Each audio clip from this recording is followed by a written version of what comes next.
Hello students, today we are going to learn Ampere's circuital law of magnetic field. आज हम ampere circuital law of magnetic field पढ़ने जा रहे हैं. तो statement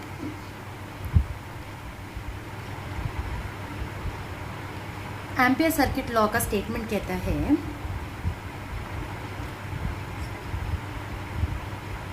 it states that the line integral of the magnetic induction around a closed path is equal to the total current enclosed by the path multiplied by the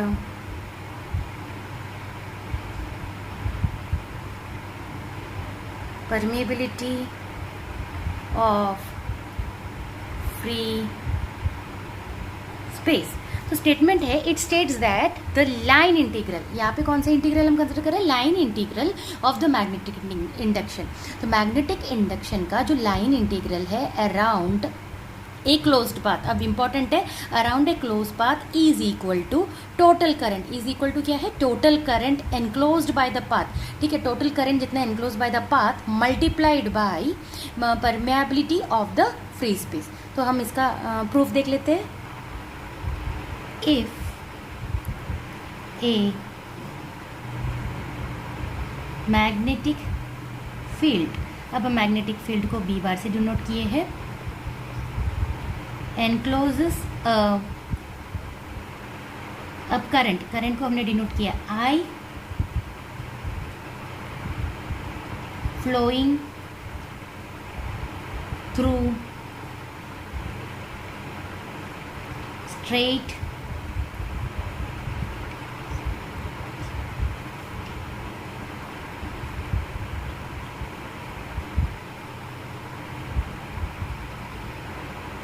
flowing through a straight conducting wire in a direction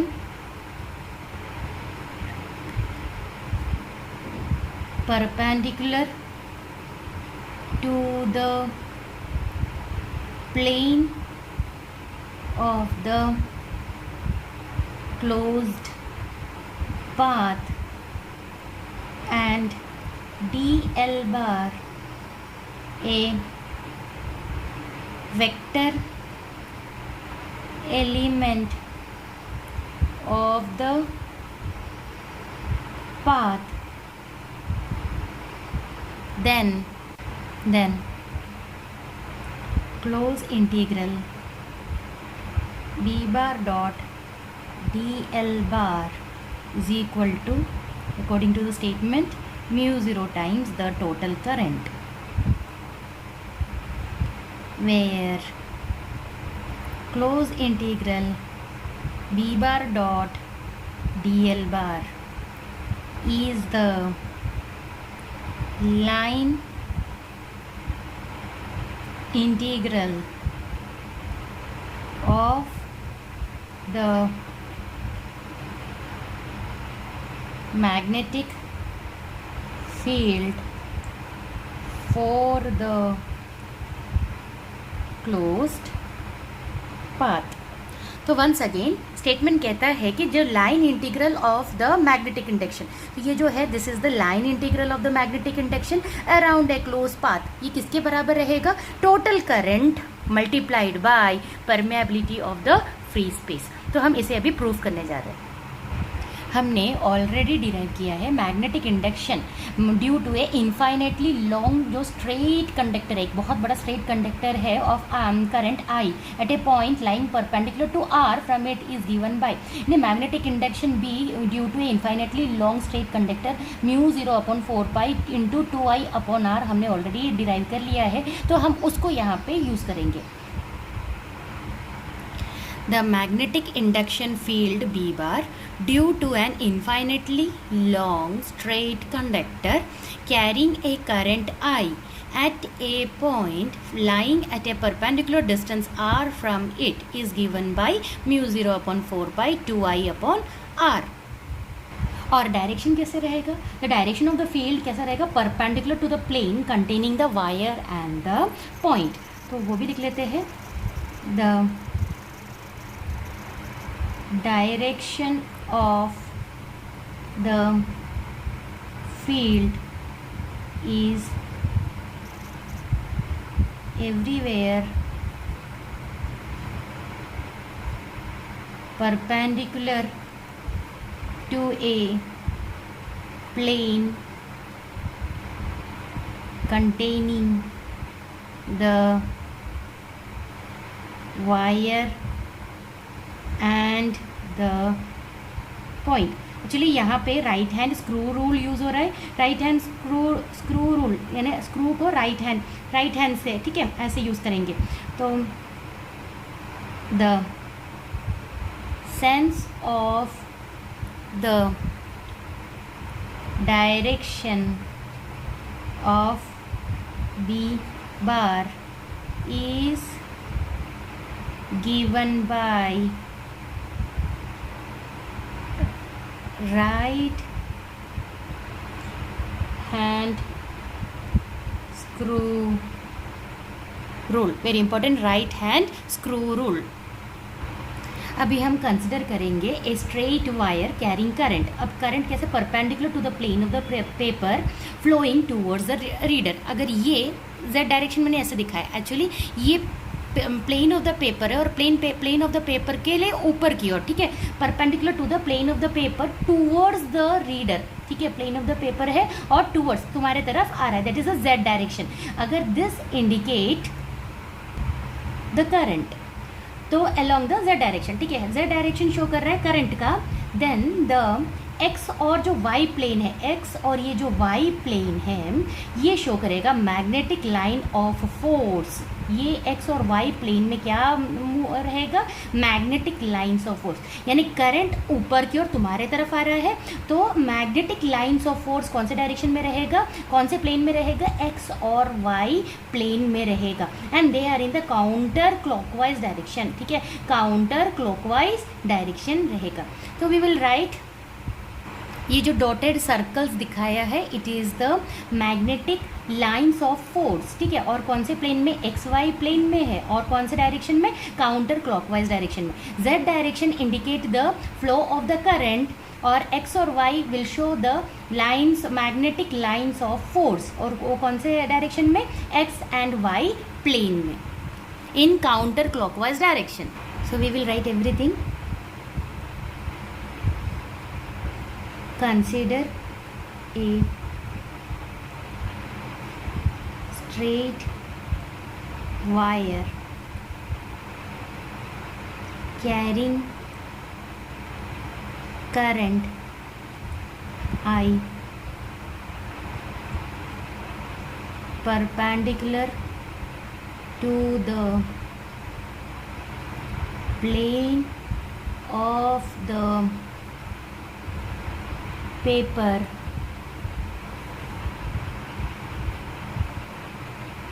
flowing towards the reader, reader की तरफ, यानी ये जो z direction है, that is along the, अब उसमें भी है positive z direction. The magnetic lines of force lie in xy plane and are counter clockwise direction as shown in the figure. अभी हम एक सर्कल ड्रॉ करेंगे, जैसे मैंने ड्रॉ किया है। कहाँ पे? Point where the wire leaves the paper, wire leaves कर the paper as a centre and radius बराबर है आर के बराबर है। Then the circumference of the circle is the line of constant magnetic induction. ठीक है, ये जो सर्कम्फरेंस है ऑफ द सर्कल क्या है? Line of constant magnetic induction. और इसे हमें मिलेगा, क्योंकि परपेंडिकुलर वाला केस है, तो B bar is equal to mu 0/4π2I/r। और इसके हमने ये जो टैंजेंट ड्रॉ किया, the direction is along the tangent. Direction कौन सा रहेगा? टैंजेंट रहेगा, हर पॉइंट में उसके टैंजेंट में रहेगा। Tangent to the circle in the plane of the paper counter clockwise direction.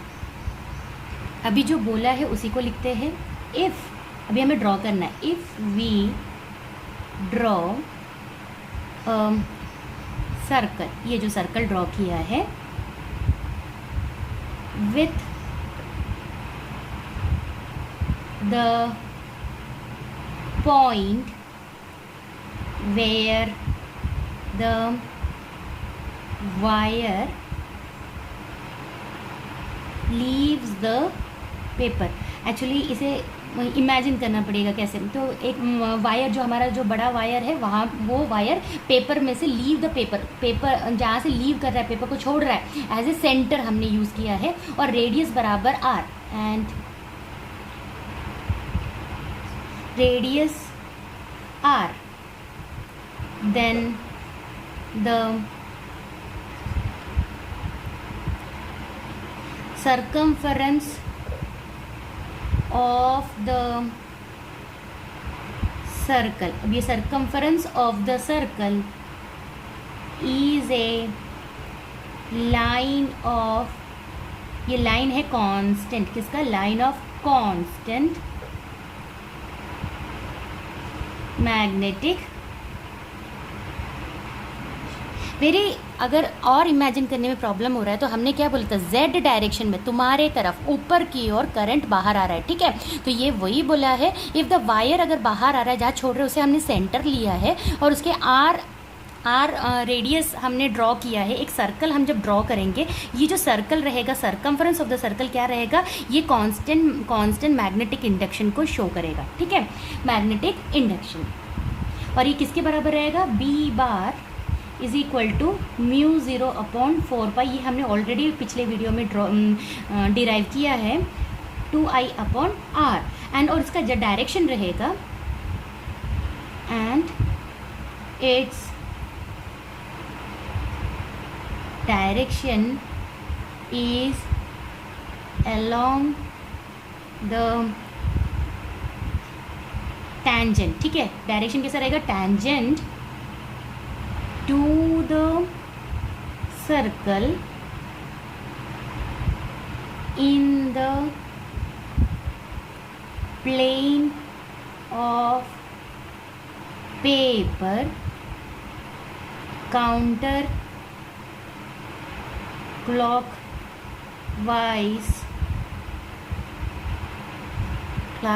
clockwise direction रहेगा।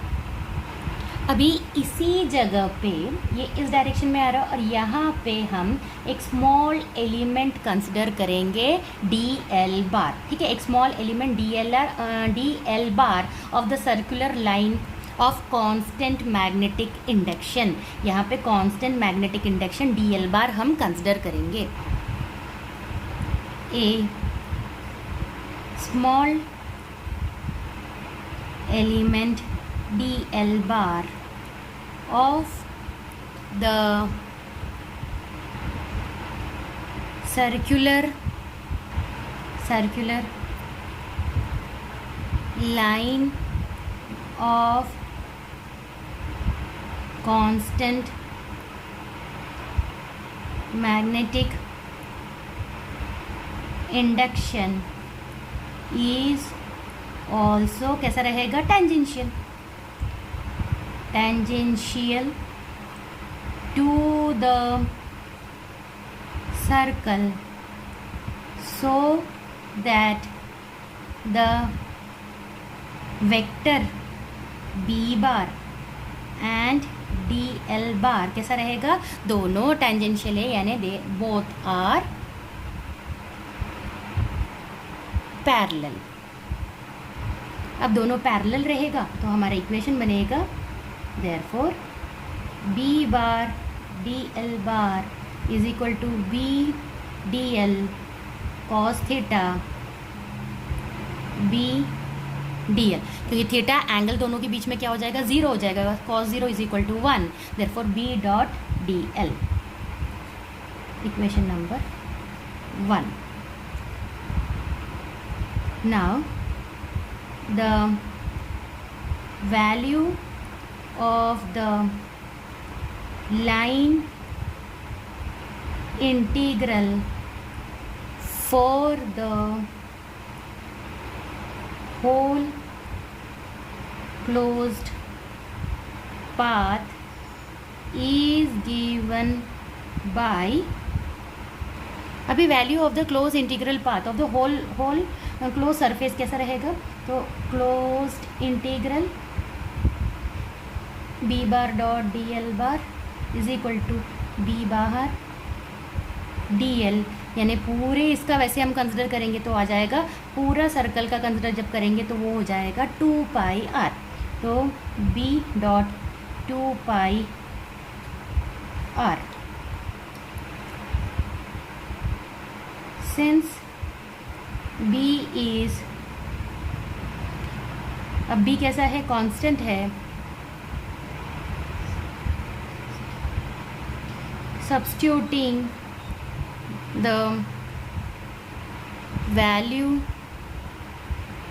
of b is equal to mu 0 upon 4 pi 2i upon r। अब सब्स्टिट्यूट करो इसे 3 in 2 तो हमें मिलेगा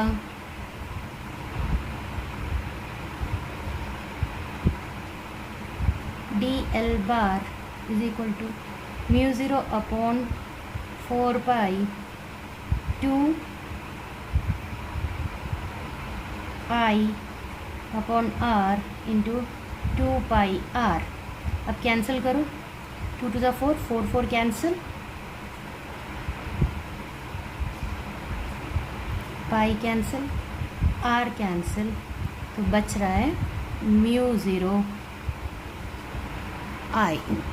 the line integral of the, इस equation से हमें ये कंक्लूजन मिलता है, the line integral of the magnetic field is independent of the radius of the path. इससे क्या है, ये अभी यहाँ पे ये बताया गया कि लाइन इंटीग्रल ऑफ द, इस इक्वेशन से line integral of the magnetic field कैसा है, इंडिपेंडेंट है रेडियस ऑफ द पाथ। ठीक है, इंडिपेंडेंट है रेडियस ऑफ द पाथ। तो this means that value of the line integral of the magnetic field along all circle, यानी first radius, second circle, third circle, जैसे जैसे circle बढ़ते जा रहे हैं उसका रेडियस बढ़ते जा रहा है, of all circular path of any radius, ठीक है, कोई भी रेडियस ले लो, वुड बी कैसा रहेगा, सेम रहेगा एंड इक्वल टू किसके बराबर रहेगा, म्यू 0 i के बराबर रहेगा, यानी हमारा equation 4। Therefore equation 4 is also known as Ampere's line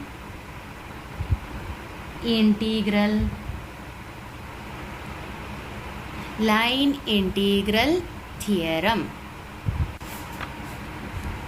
अब equation 4 is also known as Ampere's line integral theorem. अब इसे आगे जाते हैं और हम इसे डिफरेंशियल फॉर्म में डिराइव करते हैं इक्वेशन 4 को। तो नाउ वी विल कंसिडर, और ये जो इक्वेशन है, ये जो इक्वेशन है हमारा equation 4, this is also called as integral form of Ampere circuital law. तो वो भी लिख लेते हैं, equation 4 is integral form of Ampere's circuital law. Now हम जानते हैं अभी करंट डेंसिटी, करंट कैसे लिख सकते हैं, current I is equal to double integration J dot D S bar. ठीक है, अभी हम सरफेस इंटीग्रल कंसिडर करेंगे। जे क्या है, J where J is current density, where J is current density, therefore this is equation number 5। अब equation 4 and equation 5 को हम कंपेयर करते हैं तो हमें मिलता है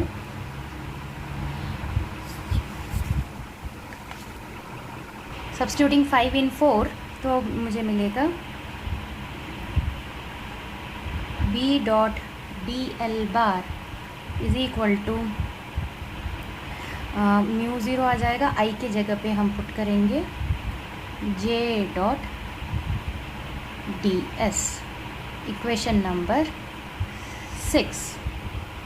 but according to Stokes theorem, अब स्टोक्स थियरम लगाएंगे तो close integral B bar dot D L bar. अब लाइन इंटीग्रल को मैं सरफेस इंटीग्रल पे लेके जाऊंगी, तो जब लेके जाएंगे तो क्या होगा, this becomes double integral curl B dot D S which is equal to, ऐसे भी लिख सकते हैं कर्ल को, del cross B bar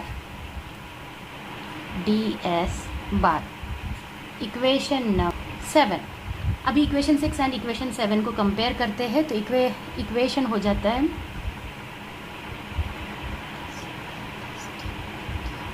substituting in 6 del cross D S bar is equal to mu zero J bar D S bar, या बाकी सबको consider नहीं करेंगे तो हमें क्या मिल जाएगा, इंटीग्रेशन दोनों साइड में कॉमन है, ये it becomes del cross B bar is equal to mu zero J, this is differential form of Ampere's law।